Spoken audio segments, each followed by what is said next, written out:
ಮೈಸೂರಿನ ಎಚ್.ಡಿ. ಕೋಟೆಯ ವಸತಿ ಶಾಲೆಯಲ್ಲಿ ವಿದ್ಯಾರ್ಥಿನಿಯರು ಅರೆ ಹೊಟ್ಟೆಯನ್ನು ತುಂಬಿಸಿಕೊಂಡು ಮಾತ್ರ ಜೀವನ ನಡೆಸ್ತಾ ಇದ್ದಾರೆ ಅನ್ನೋ ಸುದ್ದಿಯನ್ನ ನಿಮ್ಮ ಪಬ್ಲಿಕ್ ಟಿವಿ ಬೆಳಕಿನಿಂದ ನಿರಂತರವಾಗಿ ವರದಿಯನ್ನ ಬಿತ್ತರಿಸಿತ್ತು. ಈಗ ನಮ್ಮ ವರದಿಯ ಬಿಗ್ ಇಂಪ್ಯಾಕ್ಟ್ ಆಗಿದೆ.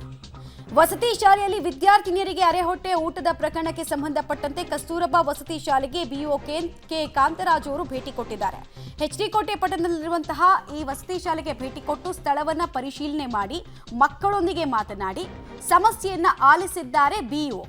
ಹಾಗೂ ತಕ್ಷಣದಿಂದಲೇ ದಿನಸಿ ಪದಾರ್ಥವನ್ನ ವಿದ್ಯಾರ್ಥಿಗಳಿಗೆ ಪೂರೈಕೆ ಮಾಡ್ತೀವಿ ಅಂತ ಕೂಡ ಭರವಸೆಯನ್ನು ಕೊಟ್ಟಿದ್ದಾರೆ. ಒಂದಷ್ಟು ಸಾಮಗ್ರಿಗಳನ್ನ ಕೂಡ ತರಿಸಿದ್ದಾರೆ. ಮಧ್ಯಾಹ್ನದಿಂದಲೇ ಪೂರ್ಣ ಪ್ರಮಾಣದ ಊಟದ ವ್ಯವಸ್ಥೆಗೆ ಕ್ರಮವನ್ನ ಕೂಡ ಅಲ್ಲಿ ಕೈಗೆತ್ತಿಕೊಳ್ಳಲಾಗ್ತಾ ಇದೆ. ವಸತಿ ಶಾಲೆಯನ್ನ ಅಡುಗೆಯ ಪದಾರ್ಥಗಳು ಈಗಾಗಲೇ ತಲುಪಿದೆ.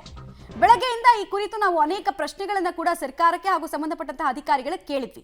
ಫೈನಲಿ ಸ್ಪಾಟ್ ವಿಸಿಟ್ ಮಾಡಿದ್ದಾರೆ ಹಾಗೂ ಸ್ಥಳವನ್ನು ಪರಿಶೀಲನೆ ಮಾಡಿದ ನಂತರ ವಿದ್ಯಾರ್ಥಿಗಳ ಹತ್ರ ಆಗ್ತಾ ಇರುವಂತಹ ಸಮಸ್ಯೆಯ ಬಗ್ಗೆ ಕೂಡ ಸಮಗ್ರ ಮಾಹಿತಿಯನ್ನು ಪಡಿತಾ ಇರುವಂತಹ ಸಂದರ್ಭದ ಚಿತ್ರಣವನ್ನು ನೀವು ಗಮನಿಸ್ತಾ ಇದ್ದೀರಾ. ಹಾಗೆ ಬಿಇಒ ಕಾಂತರಾಜು ಅವರಿಗೆ ಸ್ಥಳದಲ್ಲೇ ಇದ್ದಂತಹ ವಾರ್ಡನ್ ಮಾಹಿತಿಯನ್ನು ಹಂಚಿಕೊಂಡಿದ್ದಾರೆ. ಏನ್ ಸಮಸ್ಯೆ ಆಗಿತ್ತು, ಯಾಕೆ ಮಕ್ಕಳಿಗೆ ಊಟವನ್ನ ಸರಿಯಾದ ಪ್ರಮಾಣದಲ್ಲಿ ಕೊಡಲಾಗ್ತಾ ಇರಲಿಲ್ಲ ಅಂತ, ಹೀಗಾಗಿ ಸಮಸ್ಯೆಯನ್ನ ಬಗೆಹರಿಸುವ ನಿಟ್ಟಿನಲ್ಲಿ ಮೊದಲ ಹೆಜ್ಜೆಯನ್ನ ಇಟ್ಟಿದ್ದಾರೆ. ನಿನ್ನೆ ಸಂಜೆ ಹಾಸ್ಟೆಲ್ದು ಸಮಸ್ಯೆ ನನಗೆ ಗೊತ್ತಾದ ಮೇಲೆ ಟೆಂಡರ್ದಾರರ ಜೊತೆ ಮಾತಾಡಿ ಈಗ ಕೂಡಲೇ ರೇಷನ್ ಹಾಕಿ ಮಕ್ಕಳಿಗೆ ಊಟದ ವ್ಯವಸ್ಥೆ ಫಸ್ಟ್ ಮಾಡಿ ಅಂತ ಅವ್ರಿಗೆ ಹೇಳಿದ್ದೆ. ಅವರು ನಿನ್ನೆ ರಾತ್ರಿ ರೇಷನ್ ಹಾಕಿಲ್ಲ, ಇವಾಗ ಎಲ್ಲ ರೇಷನ್ನು ತಂದು ಹಾಕಿದ್ದಾರೆ.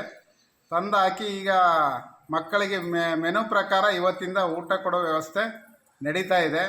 ಮತ್ತು ಬೇರೆ ಬೇರೆ ಸಣ್ಣ ಪುಟ್ಟ ಅವಶ್ಯಕತೆ ಇದೆ ಮಕ್ಕಳಿಗೆ, ಅದನ್ನ ಮೇಲಧಿಕಾರಿಗಳ ಗಮನ ತಂದು ಮಕ್ಕಳಿಗೆಲ್ಲ ಆ ಒಂದು ಅವಶ್ಯಕತೆಯನ್ನು ಪೂರೈಕೆ ಮಾಡಿ ಮಕ್ಕಳಿಗೆ ಉತ್ತಮವಾದ ಶಿಕ್ಷಣ ಕೊಡಿಸೋ ನಿಟ್ಟಿನಲ್ಲಿ ನಾನು ಖಂಡಿತವಾಗಿ ಪ್ರಯತ್ನ ಮಾಡ್ತೀನಿ ಅಂತ ಈ ಮೂಲಕ ತಮ್ಮಲ್ಲಿ ತಿಳಿಯಬಯಸುತ್ತೇನೆ. ಮತ್ತೆ ಸರ್, ಇಲ್ಲಿ ನಿಮ್ಗೆ ನೋಡಿದಾಗ ಅವರು ಅಡುಗೆಯವ್ರು ತೋರಿಸಿದ್ರು ಬರೀ ಅರ್ಧ ಲೀಟ್ರ್ ಹಾಲಿತ್ತು, ಅದಕ್ಕೆ ನೀರು ಮಿಕ್ಸ್ ಮಾಡಿ ಇದನ್ನೇ ಕಾಫಿ ಕೊಡಬೇಕು ಅಂತೇಳಿ. ಇಲ್ಲ ಇವತ್ತು ಅದಕ್ಕೆ ಟೆಂಡರ್ದಾರನ್ನ ಕರೆಸ್ತಾ ಇದ್ದೀನಿ. ಬಂದ ಮೇಲೆ ಆ ಮಕ್ಕಳಿಗೆ ಏನು ನಿಯಮಾನುಸಾರ ಎಷ್ಟು ಹಾಲು ಕೊಡಬೇಕು, ಸ್ನ್ಯಾಕ್ಸ್ ಕೊಡಬೇಕು ಅನ್ನೋದನ್ನ ಕಂಪಲ್ಸರಿ ಅವ್ರಿಗೆ ಕೊಡೋಂಗೆ ನಾನು ಮಾಡ್ತೀನಿ. ಡೀಟೇಲ್ಸ್ ಕೊಡ್ತಾರೆ ಕೆಪಿ ನಾಗರಾಜ್.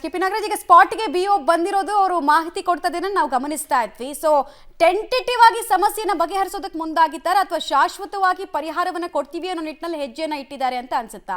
ಏನ್ ಅನಿಸ್ತಾ ಇದೆ? ಮತ್ತು ಇನ್ಸ್ಪೆಕ್ಷನ್ ಅನ್ನ ಪ್ರತಿನಿತ್ಯ ಮಾಡಬೇಕಾಗತ್ತೆ ಅವರು. ಪ್ರತಿ ವಸತಿ ಶಾಲೆಗಳಲ್ಲೂ ಇಂಥದ್ದೇ ಸ್ಥಿತಿ ಇರಬಹುದು. ಸೊ ಇನ್ಸ್ಪೆಕ್ಷನ್ ಹಾಕೋದ್ರ ಬಗ್ಗೆ, ರೌಂಡ್ಸ್ ಹಾಕೋದ್ರ ಬಗ್ಗೆ ಏನ್ ಹೇಳಿದ್ದಾರೆ? ಮಮತಾ, ಇವತ್ತಿನ ಮಟ್ಟಿಗೆ ತಾತ್ಕಾಲಿಕವಾಗಿ ಸಮಸ್ಯೆ ಬಗೆಹರಿದಿದೆ. ತಾತ್ಕಾಲಿಕವಾಗಿ ಮೀನ್ಸ್ ಇನ್ನೊಂದು ತಿಂಗಳ ಮಟ್ಟಿಗೆ ರೇಷನ್ ಆಗುವಷ್ಟು ರೇಷನ್ ಅನ್ನ ಸಂಪೂರ್ಣವಾಗಿ ಈಗ ವಸತಿ ಶಾಲೆಗೆ ಬಿಇಒ ಅವರು ಸರಬರಾಜನ ಮಾಡಿದ್ದಾರೆ. ಜೊತೆಗೆ ಮಕ್ಕಳ ಸಮಸ್ಯೆಯನ್ನು ಕೂಡ ಆಲಿಸಿದ್ದಾರೆ. ಆದ್ರೆ ಬೇಕಾಗಿರುವಂತಹದ್ದು ಪರ್ಮನೆಂಟ್ ಆದಂತಹ ಸೊಲ್ಯೂಷನ್ ಅಂತ ಅಂದ್ರೆ ಹೊಸ ಟೆಂಡರ್ ಅನ್ನ ಅವರು ಕರಿಬೇಕಾಗುತ್ತೆ. ಹೊಸ ಟೆಂಡರ್ ನ ಕರೆಯುವಂತ ಪ್ರಕ್ರಿಯೆ ವಿಚಾರದಲ್ಲಿ ಇಲಾಖೆ ಮಟ್ಟದಲ್ಲಿ ಈಗ ಪತ್ರ ವ್ಯವಹಾರವು ಕೂಡ ಈಗ ಆರಂಭವಾಗಿದೆ. ಸದ್ಯದ ಮಟ್ಟಿಗೆ ಒಂದು ನಿಟ್ಟುಸಿರಿನ ವಿಚಾರ, ಈ ಒಂದು ತಿಂಗಳ ಮಟ್ಟಿಗೆ ಆಗುವಷ್ಟು ರೇಷನ್ ಸರಬರಾಜಾಗಿದೆ.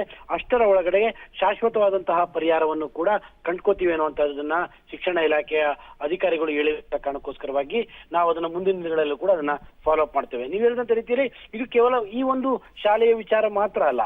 ಈಗ ಇದೇ ರೀತಿಯಾಗಿ ಬೇರೆ ಬೇರೆ ಶಾಲೆಗಳಲ್ಲೂ ಕೂಡ ಯಾವ ರೀತಿಯಾದ ವ್ಯವಸ್ಥೆಗಳಿದೆ ಅನ್ನುವಂಥದ್ದನ್ನ ಅಧಿಕಾರಿಗಳು ಪರಿಶೀಲಿಸಲೇಬೇಕಾಗುತ್ತೆ. ಅದು ಈ ಪ್ರಕರಣ ಬಯಲಿಗೆ ಬಂದಂತ ಸಂದರ್ಭದಲ್ಲ, ಅಧಿಕಾರಿಗಳ ಕರ್ತವ್ಯನೇ ಮಕ್ಕಳಿಗೆ ಸರಿಯಾಗಿ ಊಟ ಹೋಗ್ತಾ ಇದೆಯೋ ಇಲ್ಲೋ ಅನ್ನೋದನ್ನ ಪರಿಶೀಲನೆ ಮಾಡ್ಬೇಕಾಗಿರುವಂತದ್ದು. ಅದನ್ನ ಮಾಡದಂತಹ ಪರಿಣಾಮ ಮಕ್ಕಳೇ ತಮಗೆ ಆಗ್ತಾ ಇರುವಂತಹ ಅನ್ಯಾಯಗಳನ್ನ ಹೊರಗಡೆ ಹೇಳ್ಕೊಳ್ಳುವಂತಹ ಪರಿಸ್ಥಿತಿಗಳು ಬಂದಿರುವಂತಹದ್ದು. ಮಮತಾ, ರೈಟ್. ಧನ್ಯವಾದ ಕೆಪಿ ನಾಗರಾಜು ತಮ್ಮ ಮಾಹಿತಿಗಾಗಿ. ಟೊಮೆಟೊ ಸಾಂಬಾರನ್ನ ಬೆಳಗ್ಗೆ ಬಾತ್ ಮಾಡಿದ್ರೆ ಟೊಮೆಟೊನ ಸರ್ ಸ್ವಲ್ಪ ಕೊಡ್ತಾರೆ. ಅರ್ಧ ಹೊಟ್ಟೆ ತಿನ್ಕೊಂಡು ಅರ್ಧ ಹೊಟ್ಟೆ ಎಷ್ಟು ದಿನ ಕೊಡ್ತಾ ಇದ್ರು? 4 ದಿನ ಅರ್ಧ ಹೊಟ್ಟೆ ಕೊಡ್ತಾ ಇದ್ರು. ಯಾಕಂತ ಓಲಿ ಹೊಟ್ಟೆ ತುಂಬ ಇತ್ತಾ? ಅದು ಹೊಟ್ಟೆಗೆ ತುಂಬ ಇಲ್ಲ, ರೇಷನ್ ಇಲ್ಲ, ಅದಕ್ಕೆ ಒಬ್ರು ಅಷ್ಟಲ್ಲಿರಲ್ವಾ? ನಿಮ್ಮ ಪಬ್ಲಿಕ್ ಟಿವಿ ವರದಿ ಮಾಡೋಕ್ಕೂ ಮುಂಚೆ ವಿದ್ಯಾರ್ಥಿನಿಯರ ಅಸಹಾಯಕತೆಯನ್ನು ಒಂದ್ ಕಡೆ ಗಮನಿಸ್ತಾ ಇದ್ರಿ. ನಾವು ಊರಿಗೆ ಹೋಗ್ತೀವಿ, ಇಲ್ಲಿರೋದಕ್ಕಾಗೋದಿಲ್ಲ ಅನ್ನೋ ಮಟ್ಟಿಗೆ ವಿದ್ಯಾರ್ಥಿಗಳು ತಮ್ಮ ಫ್ರಸ್ಟ್ರೇಷನ್ ಅನ್ನು ತೋರಿಸ್ತಾ ಇದ್ರು. ಆದ್ರೆ ನಾವು ವರದಿ ಮಾಡಿದ ಕೆಲ ಗಂಟೆಗಳಲ್ಲಿ ಇನ್ನೊಂದು ವಿಂಡೋದಲ್ಲಿ ವಿಜುವಲ್ಸ್ ಅನ್ನು ಗಮನಿಸ್ತಾ ಇದ್ರೆ ಸ್ಪಾಟ್ಗೆ ಬಿಇಒ ಬಂದಿದ್ದಾರೆ. ಜೊತೆಗೆ ಅಲ್ಲಿರುವಂತಹ ಪರಿಸ್ಥಿತಿಯನ್ನು ಅವಲೋಕಿಸಿ ಕೂಡಲೇ ಅಗತ್ಯ ಇರುವಂತಹ ಸಾಮಗ್ರಿಗಳನ್ನು ತರಿಸಿ ಕೊಡೋ ಮೂಲಕ ಟೆಂಟೇಟಿವ್ ಆಗಿ ಪರಿಹಾರ ಕೊಡೋ ಕೆಲಸವನ್ನು ಮಾಡಿದ್ದಾರೆ.